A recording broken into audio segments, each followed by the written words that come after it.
CNBC બજારના money મેનેજરમાં આપનું સ્વાગત છે અને મની મેનેજર એટલે તમારા નાણાંનો ચોક્કસ આયોજન માટે અપાતું માર્ગદર્શન. હું પ્રીતિ દલાલ આપ સૌનું સ્વાગત કરું છું આજના મની મેનેજરમાં એક નવા ટોપિક સાથે.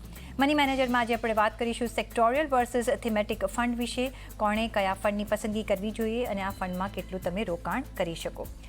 સેક્ટોરિયલ ફંડ કે થીમેટિક ફંડની જ્યારે આપણે વાત કરતા હોઈએ છીએ ત્યારે સમજવું જરૂરી પડે છે કે કઈ રીતે તમે રોકાણ કરી શકો, એનો તફાવત સમજવો જરૂરી પડે છે અને એ જ અમારો ઉદ્દેશ્ય હોય છે કે તમને એક વિવિધ ઓલ્ટરનેટિવ્સ આપતા જ રહીએ.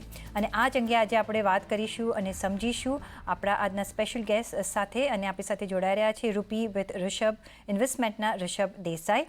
ઋષભ, તમારું ઘણું સ્વાગત છે આજના શોમાં. અને ઓલવેઝ જ્યારે આપણે રોકાણ કરતા હોઈએ છીએ ત્યારે આપણે એક ઓલ્ટરનેટિવ્સ જોતા હોય છે કે કયો ઓલ્ટરનેટિવ આપણા માટે એક સારું અને લાભદાયક બની શકે. શું મારી પાસે એવન્યુઝ છે કે જેના તરફ હું જોઈ શકું જ્યારે મારે ઇન્વેસ્ટમેન્ટ કરવું છે ત્યારે.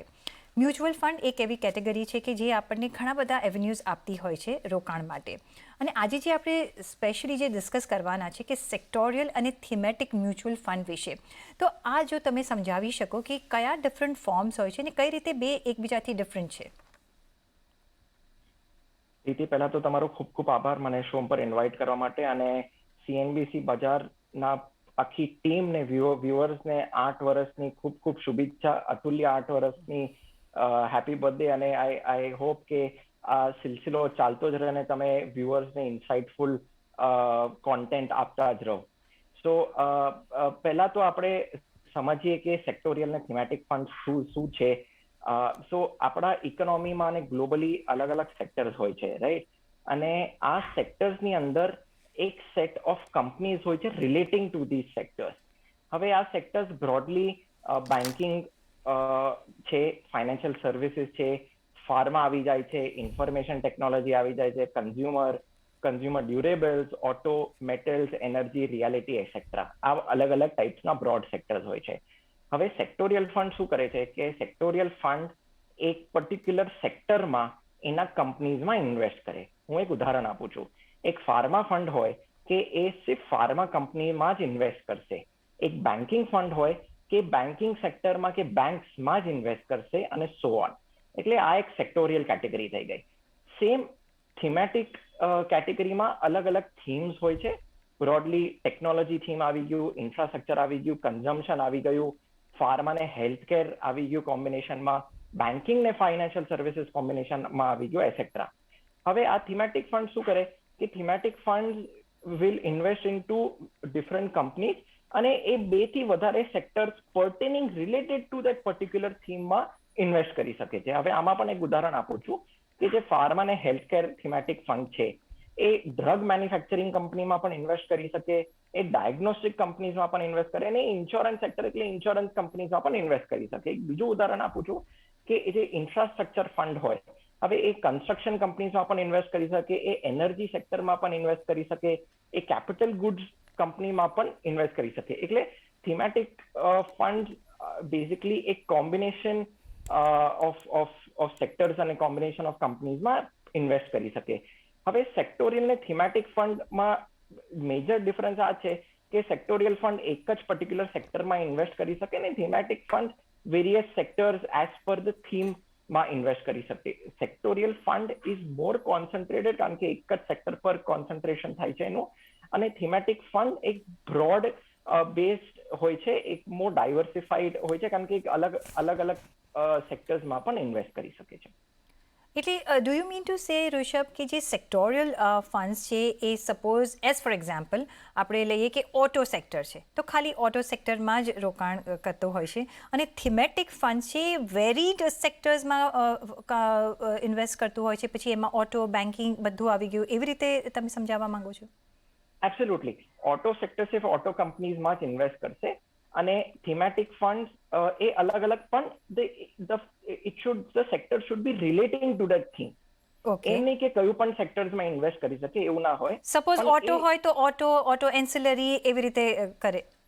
Correct, absolutely. સો મેં તમને જે પહેલા ઉદાહરણ આપ્યું હતું કે બેન્કિંગ ને ફાઇનાન્સ, બેન્કિંગ એક અલગ સેક્ટર છે અને ફાઇનાન્શિયલ સર્વિસીસ અલગ સેક્ટર છે. એને બેઉને તમે મળાવી લો તો એક બેન્કિંગ ને ફાઇનાન્સ નું થીમ થઈ છે, એટલે બેંક્સ પણ આવી જાય છે ને એનબીએફસીસ પણ આવી જાય છે. એબ્સોલ્યુટલી. તો રિલેટેડ થીમ્સમાં રોકાણ કરતું હોય છે થીમેટિક ફંડ, અને સેક્ટોરિયલ ઓફકોર્સ એક કોન્સન્ટ્રેટ કરતું હોય છે અ પર્ટિક્યુલર સેક્ટર પર. પણ કઈ રીતનું પરફોર્મન્સ બતાવ્યું છે સેક્ટોરિયલ અને થીમેટિક ફંડ્સે અત્યાર સુધી, કઈ રીતનું એક પરફોર્મન્સ રહ્યું છે? સો મોસ્ટલી આ સેક્ટોરિયલ ને થીમેટિક ફંડ સિક્લિકલ ને વોલેટાઇલ ઇન નેચર હોય છે, એટલે એ છે ને થોડા વર્ષે એકદમ સારું પરફોર્મ કરે અને થોડા વર્ષે એકદમ સ્ટેગ્નેટ થાય કે અંડર પરફોર્મ કરે. That is why it is called cyclical. બરાબર. હવે along with the fundamental growth of the individual company, જે ઇન્ડિવિજ્યુઅલ કંપનીની જે ફંડામેન્ટલ ગ્રોથ હોય, સેક્ટોરિયલ પરફોર્મન્સ બહુ જ મેક્રો ઇકોનોમિકલ ગ્રોથ અને ગવર્મેન્ટ પોલિસી પર પણ નિર્ભરિત હોય છે. એટલે જ્યારે મેક્રો ઇકોનોમિકલ ગ્રોથ એટલું સ્ટ્રોંગ નથી હોતો અને government policies pertaining to that particular sector favourable નથી હોતી, તો એ આખું સેક્ટર સ્ટેગ્નેટ કે અંડર પરફોર્મ કરે છે. એમાં બધી કંપનીઝ આવી જાય છે. આમાં thematic funds are little less affected, કારણ કે મેં તમને પહેલા જે કહ્યું હતું, થીમેટિક ફંડ્સ એ 2 કે 3 કે 4 સેક્ટર્સમાં પણ ઇન્વેસ્ટ કરી છે, એટલે વધારે ડાયવર્સિફાઈડ હોય છે. Sectoral funds is little more concentrated અને thematic funds are little more diversified.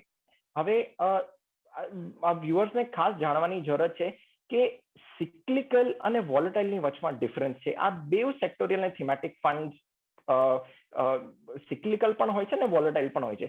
Volatile એટલે શું કે જે રિટર્ન્સની જે ઇન્ટેન્સિટી હોય છે ઉપર નીચે જવાની, either on a daily basis, monthly basis, yearly basis, A volatility કહેવાય છે. કે એકદમ બહુ જ ઉપર સ્પાઇક થઈ ગયું અને બહુ જ નીચે સ્પાઇક થઈ ગયું, એને વોલેટિલિટી કહેવાય છે. સિક્લિકાલિટી એને કહેવાય છે કે થોડા વર્ષે રિટર્ન્સ આપ્યા અને થોડા વર્ષે ના આપ્યા, એટલે 2-5 વર્ષ, યુઝ્યુઅલી 5 to 7 yearsની એક સાયકલ હોય છે. સો એક સાયકલમાં સારું રિટર્ન્સ આપ્યું, એક સાયકલમાં ના સારું રિટર્ન્સ આપ્યું. આમાં એક ઉદાહરણ આપું છું કે જે નિફ્ટી રિયાલિટી, જે રિયલ એસ્ટેટનું જે ઇન્ડેક્સ છે, ફ્રોમ 2010 to 2022 આજના તારીખ સુધી નેગેટિવ ટેરેટરીમાં છે. એટલે 12 વર્ષ at a stretch it has generated no returns at all. હવે આમાં જે હિસ્ટોરિકલ ડેટા કહેવાય છે કે sectorial themes have been cyclical, volatile, and the winners have been different every single year. એટલે 2010 અને 11માં રિયાલિટી ઇન્ડેક્સ -25 અને -51% આપ્યું, અને 2012માં 48% એકદમ સ્પાઇક રિટર્ન્સ આપી દીધું. એટલે આ પર્ટિક્યુલર સેગમેન્ટમાં timing is very important. Timing is important, પણ તમે જે રીતે કહી રહ્યા છો કે જે તમે એક્ઝામ્પલ આપ્યો કે એને 12 years લાગ્યા અને હજી બી નેગેટિવ ચાલી રહ્યો છે રિયાલિટી, તો પછી આપણે કઈ રીતે રોકાણ કરવાનું? કારણ કે 12 years is a pretty long time જો તમને રિટર્ન્સ નેગેટિવ મળતા હોય તો. એટલે જ મેં તમને જે કહ્યું હતું કે આમાં ટાઈમિંગ ઇઝ વેરી ઇમ્પોર્ટન્ટ. આ વચમાં પોકેટ્સમાં જે રિયાલિટી ઇન્ડેક્સ છે, it has performed well in certain selective pockets in between. એટલે જ્યારે એક સેક્ટર મંદીમાં જાય, એવું લાગે કે વેલ્યુએશન્સ બહુ ચીપ છે, એકદમ નેગેટિવ ટેરેટરીમાં ગયું છે, 50-60% નેગેટિવમાં છે, તો થોડું એક ટેક્ટિકલ બેટમાં જેવી રીતના ઇન્વેસ્ટ કરી કાઢે ને જ્યારે એનું બુલ રન આવે, એ બધું રિકવરી થઈ જાય તો એમાંથી નીકળી જવાનું. આમાં staying invested for a very long time is not suggested. Timing is very important. મંદી આવે ઇન્વેસ્ટ કરો, બુલ રન આવે નીકળી જાઓ, પ્રોફિટ થાય તો બુક કરી લો. ઓકે, તો પ્રોફિટ થાય ત્યારે બુક કરી લો. અને એ જ મારો નેક્સ્ટ ક્વેશ્ચન પણ છે કે કઈ રીતે આપણે ચૂઝ કરવાનું કે મારા માટે એક સેક્ટોરિયલ ફંડ બરાબર રહેશે કે થીમેટિક ફંડ બરાબર રહેશે? ઇન્વેસ્ટરે કઈ કેટેગરીમાં પોતાને કયું સ્યુટેબલ છે એ જો જોવું હોય તો કયા પેરામીટર્સ ચેક કરવાના અને પછી ઇન્વેસ્ટ કરી શકે? હું યુઝ્યુઅલી સેક્ટોરિયલ અને થીમેટિક ફંડ રેકમેન્ડ નથી કરતો હું, પણ although I am very bullish on certain themes, કારણ કે mainly because of the cyclicality અને વોલેટિલિટી નેચર એનો એવો છે કે આમાં પ્રિડિક્શન ઓફ સાયકલ કરવું બહુ ડિફિકલ્ટ થઈ જાય છે. એટલે આ પર્ટિક્યુલર સેક્ટર છે ને, ઇટ ઇઝ મેન્ટ ફોર સેવી ઇન્વેસ્ટર્સ જેની પાસે એકદમ સરપ્લસ પૈસા હોય ટુ પ્લે અરાઉન્ડ, અને who are able to constantly જે સેક્ટર્સ મેક્રો ઇકોનોમિક ડેટા જે સ્ટડી સરખી રીતના કરી શકતી હોય એની માટે છે. બીજી વસ્તુ બહુ ઇમ્પોર્ટન્ટ છે કે આ પર્ટિક્યુલર જે કેટેગરીઝ છે it is not meant for SIP investors, કારણ કે સિસ્ટમેટિક ઇન્વેસ્ટમેન્ટ પ્લાન આમાં ચાલે જ નહીં. આમાં ટાઈમિંગ ઇઝ વેરી ઇમ્પોર્ટન્ટ. એટલે જ્યારે મંદી આવે ઇન્વેસ્ટ કરો ને જ્યારે બુલ રન થાય ત્યારે આમાં પ્રોફિટ બુક કરી કાઢો. હવે એક બીજું કારણ છે કે હું સેક્ટોરિયલ અને થીમેટિક ફંડ હું રેકમેન્ડ નથી કરતો. On a point to point return basis જે ફ્લેક્સી કેપ ને મલ્ટી કેપ જે કેટેગરી છે, actually historically they have performed little better than sectorial and thematic fund at the category average level. એટલે અગર flexi cap ને thematic અને flexi cap અને multi cap funds are relatively more consistent performance. જો મને consistent પરફોર્મન્સમાં મને returns વધારે મળી શકતા હોય તો હું કેમ પછી સેક્ટોરિયલ ને થીમેટિક ફંડ્સમાં હું ઇન્વેસ્ટ કરું એમ. એબ્સોલ્યુટલી, કારણ કે જે સપોઝ જ્યારે કોઈ શ્યોરિટી નથી હોતી ને લોંગ પીરિયડ હોય છે ને સાયક્લિકલ બાય નેચર હોય છે, તો આવા જ્યારે ફંડ્સ આવે છે તો આપણે પણ વિચારતા હોય છે. પણ રિષભ, કોઈ વખત એમ થતું હોય છે કે જે રીતે આપણે અત્યારે સિનારીઓ જોઈ રહ્યા છે કે ઓકે, રિયાલિટી સેક્ટર હમણાં ચાલ્યું છે, કે IT સેક્ટર હમણાં ચાલ્યું છે, તો ચલો હવે આ સેક્ટરમાં આપણે રોકાણ કરી લઈએ. બટ એઝ યુ સેડ કે ટાઈમિંગ ઇઝ વેરી ઇમ્પોર્ટન્ટ. જ્યારે ચડતી થવાની હોય એ પહેલાં જો તમે જો રોકાણ કરો છો તો તમને ગેઇન્સ થાય છે, પણ જ્યારે ઓલરેડી ચડી ગયું હોય છે ને પછી જો તમે આવા ફંડ્સમાં રોકાણ કરો છો તો may be it's is not solving the purpose. No, absolutely, you're absolutely right. હું એકવાર તમને એક ક્લાસિક એક્ઝામ્પલ આપું છું કે જે ફાર્મા સેક્ટર જે છે એ જ્યારે કોવિડ થયું ને ત્યારે જ એનો એક બુલ રન આવ્યો. And no one could expect that આ કોવિડ આવવાનું હતું ને આ ગ્લોબલી આવી ગયું. પણ in 2020 if you actually go to see, the pharma sector gave around 62% returns આપ્યું. એના એક વર્ષ તમે 2019માં જે નિફ્ટી ફાર્મા ઇન્ડેક્સ તમે જોશો, ઇટ ઇઝ -9% એબ્સોલ્યુટ ટર્મ્સમાં. એટલે આમાં ટાઈમિંગ ઇઝ વેરી ઇમ્પોર્ટન્ટ અને પ્રિડિક્શન ઓફ સાયકલ જે કહીએ એ તમે પ્રિડિક્ટ ના જ કરી શકો. સો જ્યારે મંદી હોય ત્યારે ઇન્વેસ્ટ કરો ને જ્યારે બુલરન આવે ત્યારે આમાં એક ટેક્ટિકલ બેટમાં તમે ઇન્વેસ્ટ કરી શકો છો. આમાં સેટેલાઇટ પોર્ટફોલિયોમાં તમે ઇન્વેસ્ટ કરી શકો છો. This should not be a part of your core portfolio. જે જનરલ ઇન્વેસ્ટર્સ હોય એ અપ ટુ 10% ઇન્વેસ્ટ કરી શકે, અને જે લિટલ અગ્રેસિવ ઇન્વેસ્ટર્સ હોય મેક્સિમમ અપ ટુ 20% ઇન્વેસ્ટ કરી શકે. પણ આ કોર પોર્ટફોલિયોમાં ના રહેવું જોઈએ. આ ટેક્ટિકલ બેટ અને સેટેલાઇટ પોર્ટફોલિયોમાં જ રહેવું જોઈએ.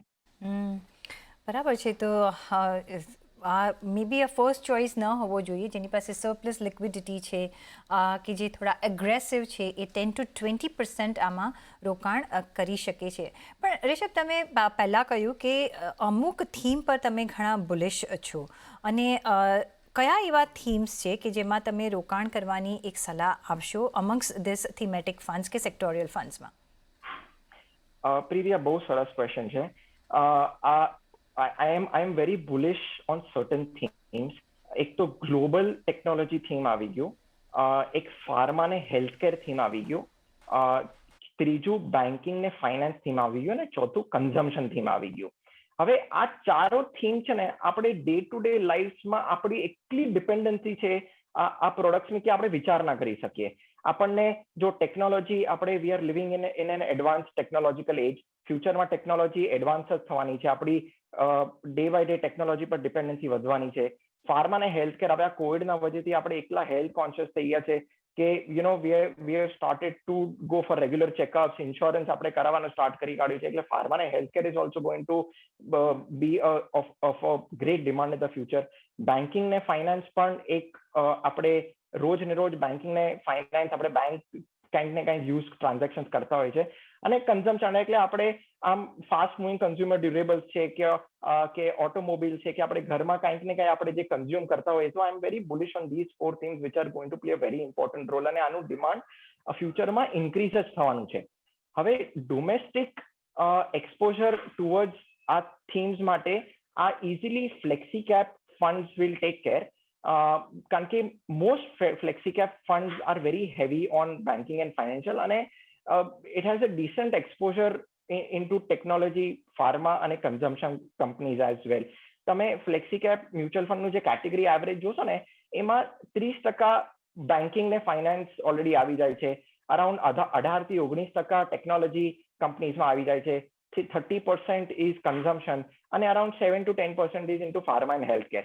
એટલે તમારે આ 4 થીમ્સમાં તમને પ્લે કરવું હોય તો તમારે બીજે કશે બહાર જવાની જરૂરત નથી. તમે સારા flexi cap funds, quality flexi cap ફંડ્સમાં તમે ઇન્વેસ્ટ કરો, you are already diversifying well. But જે ગ્લોબલ ટેકનોલોજી જે સેગમેન્ટ જે હું વાત કરી રહ્યો છું, એમાં હું મિરાઈ એસેટનું જે ફેંગ પ્લસ ફંડ છે અને નાસ્ડેક 100 ઇન્ડેક્સ ફંડ છે નાવી અને મોતીલાલ ઓસવાલના, હું એ રેકમેન્ડ કરું છું. કારણ કે એમાં તમને એક ગ્લોબલ એક્સપોઝર પણ મળે છે ટેકનોલોજી સેગમેન્ટમાં, અને પ્લસ તમને જે ડોલર, જે રૂપી ડેપ્રિશિએટ થાય છે અને ડોલર આટલું જે અપ્રિશિએટ થઈ રહ્યું છે, તમને ડોલર અપ્રિશિએશનનો પણ ફાયદો મળે છે આમાં. ઓકે, તો ગ્લોબલ આઈટી માટે મિરાઈ એસેટ NYSE ફેંગ ફંડમાં તમે રોકાણ કરી શકો છો અને નાસ્ડેક 100 ઇન્ડેક્સ ફંડમાં પણ તમે રોકાણ કરી શકો છો. જે થીમ્સ ગમે છે ફાર્માના અને ગ્લોબલ જે આઈટી છે, ટેકનોલોજી, ગ્લોબલ ટેકનોલોજી છે, જે રિષભને જે થીમ્સ ગમે છે, હેલ્થ કેર પણ એમાં આવી જાય છે. તો તમે આના તરફ જોઈ શકો છો. પણ બીજો એક સવાલ આવે છે કે જે રીતે અત્યારે માર્કેટની સિચ્યુએશન ચાલી રહી છે, વોલેટાઇલ છે, થોડું આપણે અમુક વખત માર્કેટને પ્રેશરમાં જતા જોઈએ છીએ, અમુક વખત આપણે રિજોઇસ કરતા જોઈએ છીએ, પણ એક હજી ડર બનેલો છે માર્કેટમાં. હજી એક ફૂલ બ્લૂમથી આપણે ચાલી નથી રહ્યા. એવા સંજોગોમાં તમે શું આવા ફંડ્સમાં રોકાણ કરવાની સલાહ આપશો કે નહીં? કઈ રીતે જોવા જોઈએ આ ફંડમાં અત્યારના સમયમાં ઇન્વેસ્ટમેન્ટ કરવું હોય તો? મારા ખ્યાલથી આ બહુ સરસ સમય છે ઇન્વેસ્ટમેન્ટ કરવા માટે. કારણ કે તમે યુએસ ઇકોનોમી જોશો, એમાં જે નાસ્ડેક છે ઇટ હેઝ ફોલન મોર દેન 25%. તમે ચાઇનીઝ ઇકોનોમી જો, એ પણ અરાઉન્ડ 30% નેગેટિવમાં છે. અને Indian economy is also down in the negative territory. એટલે હમણાં બહુ જ પેસિમિસ્ટિક અને બેરિશ સેન્ટિમેન્ટ ચાલી રહ્યો છે. આમ હજુ ક્લિયર ડેટા તો નથી આવ્યો, પણ ઇટ ઇઝ સેડ કે ગ્લોબલી યુએસ રિસેશનમાં પણ જઈ શકે. વી કુડ ફેસ ડાઉનગ્રેડ ઇન હવે જે ક્વાર્ટરલી જે રિઝલ્ટ આવશે એમાં બહુ સરસ આમ પિક્ચર નથી લાગી રહ્યો. પણ હમણાં on face valuations are very reasonable in my view. એટલે પ્યોર ઓન વેલ્યુએશન પર્પસીસ જોવા જઈએ તો આ એક બહુ સરસ ટાઈમ છે. કારણ કે આ આખું વર્ષ ઇન્ટરેસ્ટ રેટ પણ હાઇક થઈ રહ્યો છે. એટલે આ વર્ષ કાંઈ નહીં, અને જીઓપોલિટિકલ જે ક્રાઇસિસ પણ ચાલી રહ્યા છે, આના બધાના કોમ્બિનેશનના કારણે આ માર્કેટ પ્લસ માઇનસ આ વર્ષ વોલેટાઇલ રહેવાનું જ છે. એટલે લમસમ કરવું હોય in a staggered way, around 3 થી 4 મહિના પકડો, તમે ઇન્વેસ્ટ બહુ જ સરસ રીતના તમે કરી શકો છો. ને લોંગ ટર્મ માં તમને આ જે મેં તમને જે ફંડ જે રેકમેન્ડ કર્યા છે, જે ફ્લેક્સી કેપ ફંડ છે, નાસ્ડેક 100 છે, લોંગ ટર્મમાં 5, 7, 10 વર્ષ તમને બહુ જ સરસ રિટર્ન્સ આપવાની પોસિબિલિટી છે ફ્રોમ ધીસ પોઈન્ટ. ત્યારે સ્ટેગર્ડ મેનરમાં તમે જે ઋષભે 2-3 ફંડ્સ કયા છે એમાં તમે ઇન્વેસ્ટમેન્ટ કરવાનું વિચારી શકો છો. સ્ટેગર્ડ મેનરમાં over the period of 3 to 4 months તમે રોકાણ કરી શકો છો, પણ લોંગ ટર્મ હોરાઇઝન રાખવું પડશે. અને રેશિયો ઋષભ 10 થી 20% જ રાખવો પડશે ટોટલ પોર્ટફોલિયોમાં? Yes, 10 to 20.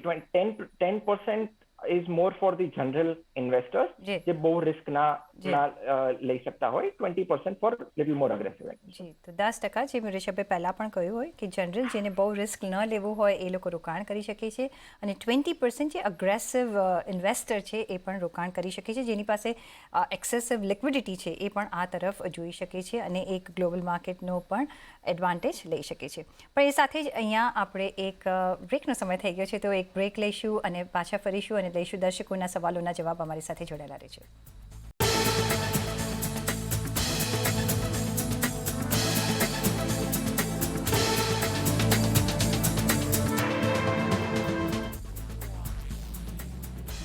બ્રેક પછી આપનું સ્વાગત છે અને એઝ પ્રોમિસ હવે આપણે લઈશું દર્શકોના સવાલ. અને જે પહેલો ઋષભ જે સવાલ આવી રહ્યો છે મયુર ગોરવાડિયાનો અમદાવાદથી. તેમણે લખ્યું છે કે એમને 15 લાખનું રોકાણ કરવું છે, એસટીપી માધ્યમથી 8 વર્ષ માટે કરવું છે, ને આ રોકાણનો શું યોગ્ય સમય છે કે એમ પૂછી રહ્યા છે, અને કયા ફંડમાં રોકાણ કરવું જોઈએ. એમની ઉંમર 47 વર્ષની છે. જી, તો એમની પાસે હમણાં 15 લાખ હોય તો એસટીપી કરવાની જરૂરત નથી. વેલ્યુએશન રીઝનેબલ છે હમણાં at this point of time. તો આ લમસમ રીતના around, because we don't know the exact bottom, so around 3 થી 4 મહિનામાં આ સ્પ્રેડ આઉટ કરી શકે છે 15 લાખ રૂપિયા. માર્કેટ જેટલું વોલેટાઇલ રહેશે, જેટલું કરેક્શન પીરિયડ કે બેર પીરિયડમાં રહેશે, એટલું જ લોંગ રનમાં હાયર રિટર્ન્સ આપવાના એના ચાન્સીસ છે. હવે એમની પાસે કેશ ફ્લો ના હોય તો પછી એક એસઆઈપી કરી શકે છે ટિલ ધ ટાઈમ હી રિટાયર્સ. એમનું કરંટ એજ 47 યર્સ છે. હવે અઝ્યુમિંગ કે એ 60 યર્સ પર રિટાયર થાય તો એની પાસે 12-13 વર્ષ છે ઇન્વેસ્ટમેન્ટ ટાઈમ હોરાઇઝનનો. તો એ ઇક્વલ પ્રપોર્શનમાં યુટીઆઈ નિફ્ટી ઇન્ડેક્સ ફંડ છે, મિરાય એસેટ ફોકસ ફંડ છે, Parag Parikh flexi cap fund છે, Canara Robeco emerging equities fund છે અને કોટક ઇમર્જિંગ ઇક્વિટીઝ ફંડ છે. આમાં ઇક્વલ પ્રપોર્શનેટમાં ઇન્વેસ્ટ કરી શકે છે. ઓકે, તો ઇક્વલ પ્રપોર્શનમાં તમે ઇન્વેસ્ટ કરી શકો છો અને એસટીપી કરવાની જરૂર નથી. તમે અત્યારે વેલ્યુએશન ખાસા એવા સારા છે, તો તમે અત્યારે પણ રોકાણ કરવાની આ જે તમને ફંડ્સ કહેવામાં આવ્યા છે એમાં નજર નાખી શકો છો. નેક્સ્ટ સવાલ દીપક ચાવડાનો. એ કહી રહ્યા છે કે એમને 5,000નું રોકાણ એક્સિસ ફોકસ્ડ 25 ફંડમાં 2018થી કરી રહ્યા છે. આ રોકાણ એમને 2040 સુધી ચાલુ રાખી શકાય એવી પોઝિશનમાં છે, તો શું ચાલુ રાખી શકાય?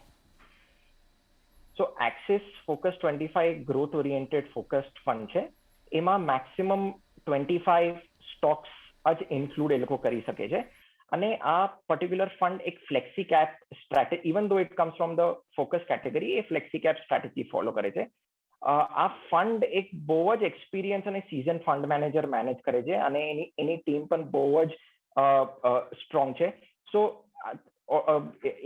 એ ભાઈએ હાઈ ક્વોલિટી હાઈ કન્વિક્શન ફંડમાં ઇન્વેસ્ટ કર્યું છે. Fund is a very consistent performer અને હા, ડેફિનેટલી એ લોંગ ટર્મ પર ઇન્વેસ્ટ કરી રાખે છે. એક જ મારું આમાં એડિશન સલાહ છે કે 5 થી 10 વર્ષ પર્સપેક્ટિવમાં ફંડનું પરફોર્મન્સ ટ્રેક કરતા રહેજો કે ફંડ સારું કરી રહ્યો છે કે નથી સારું કરી રહ્યો. પણ otherwise I don't see any issues in this fund at all. Okay, તો આ તમારું સારું ફંડ છે, પણ કોઈ બી રોકાણ હોય આપણે રિવ્યૂ કરતા જ રહેવું જોઈએ કે પરફોર્મન્સ આપણી મુજબ ચાલી રહ્યું છે, આપણા જે ગોલ્સ છે એ શું આ ફંડમાં રોકાણથી અચીવ થઈ શકશે કે નહીં. તો એક રિવ્યૂ ઓફકોર્સ જરૂરી બનતું હોય છે. નેક્સ્ટ એક સવાલ લઈ લઈએ. સાર્થ દોશીનો છે. એ કહી રહ્યા છે કે એમને હાલમાં જોબ જોઈન કરી છે અને આવક શરૂ થઈ ગઈ છે. એ 15,000નું માસિક રોકાણ મ્યુચ્યુઅલ ફંડ કરવામાં માંગે છે અને જે કન્ડિશન છે કે જે સેફ પણ હોવું જોઈએ અને અપ્રિશિએશન પણ થવું જોઈએ અને 5 વર્ષ માટે 3 રોકાણના એમને વિકલ્પો જોઈએ છે. એમને કહ્યું છે કે 50% રોકાણ મને એક સુરક્ષિત રાખવું છે અને 50% એ મિડથી હાઈ રિસ્ક સાથે એમને કરવું છે. I think Rishabh A young investor હશે એટલે એક થોડું રિસ્ક લેતા હશે, પણ તમારો શું વ્યૂ બને છે? સો પહેલી વસ્તુ તો 5 વર્ષ બહુ જ શોર્ટ ટાઈમ હોરાઇઝન છે ફોર અ સિપ.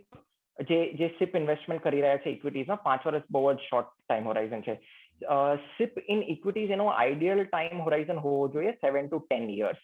હવે એ બિફોર સ્ટાર્ટિંગ એમનું જે ઇન્વેસ્ટમેન્ટ જર્ની છે, he has to be very clear એમના જે ઇન્વેસ્ટમેન્ટ ગોલ્સ શું છે એ એમને મેન્શન નથી કર્યું. એટલે તમે જે પણ ઇન્વેસ્ટમેન્ટ કરો એની પહેલા તમારો શું ઇન્વેસ્ટમેન્ટ ગોલ છે એ બહુ જ ઇમ્પોર્ટન્ટ છે ટુ ચાર્ટ ઇટ ડાઉન. હવે એમનું જે ટાઈમ હોરાઇઝન છે, એમનો જે કેશ ફ્લો છે અને જે મંથલી સિપ ઇન્વેસ્ટમેન્ટ મેથોડોલોજી છે, બરાબર, એ મારા હિસાબથી ડેટ મ્યુચ્યુઅલ ફંડમાં કરવું જોઈએ કારણ કે શોર્ટ ટાઈમ હોરાઇઝન છે. High credit quality corporate bond ફંડ્સમાં ઇન્વેસ્ટ કરી શકે છે અને બેન્કિંગ પીએસયુ કેટેગરીમાં પણ ઇન્વેસ્ટ કરી શકે છે. હવે એ ટાઈમ હોરાઇઝન વધારી શકે, 5 વર્ષથી 7 થી 10 વર્ષ એ કરી શકે છે. તો ફ્લેક્સી કેપ કે જે ફોકસ ફંડ્સમાં પણ ઇન્વેસ્ટ કરી શકે છે અને એ મિડ, કારણ કે યંગ છે તો મિડ અને સ્મોલ કેપ કેટેગરીઝમાં પણ એક્સપોઝર લઈ શકે છે, પણ પ્રોવાઇડેડ એમનું લોંગ ટર્મ ટાઈમ હોરાઇઝન હોય તો. એબ્સોલ્યુટલી. જો તમારો 5 વર્ષનો જો સમયગાળો હોય તો તમને એનું પણ ઓપ્શન આપવામાં આપ્યું છે સાર્થ. અધરવાઇઝ જો તમે તમારું રોકાણ જરા લાંબા સમય માટે રાખી શકો છો તો એનું પણ તમને ઓપ્શન આપવામાં આવ્યું છે, કારણ કે જેટલો તમે લોંગર ટાઈમ રાખશો એટલું તમારું કેપિટલ એપ્રિસિએશન સારું થશે અને એક મોટું ભંડોળ તમે ભેગું કરી શકશો. તો એ પ્રમાણે અમે તમને 2 ઓલ્ટરનેટિવ્સ આપ્યા છે. પણ ઓન ધેટ નોટ ઋષભ, ઘણો આભાર તમારો આજે અમારી સાથે જોડાવા બદલ. અને સાથે જ પર્સનલ ફાઇનાન્સના તમારા સવાલ અમને મોકલો, તમારું નામ, શહેર, ઉંમર સાથે અને ઈમેલ કરો અમને money@nw18.com પર. ફેસબુક પર લખો અમને facebook.com/CNBC બજાર પર અને ટ્વીટ પણ કરી શકો છો twitter.com/CNBC બજાર પર.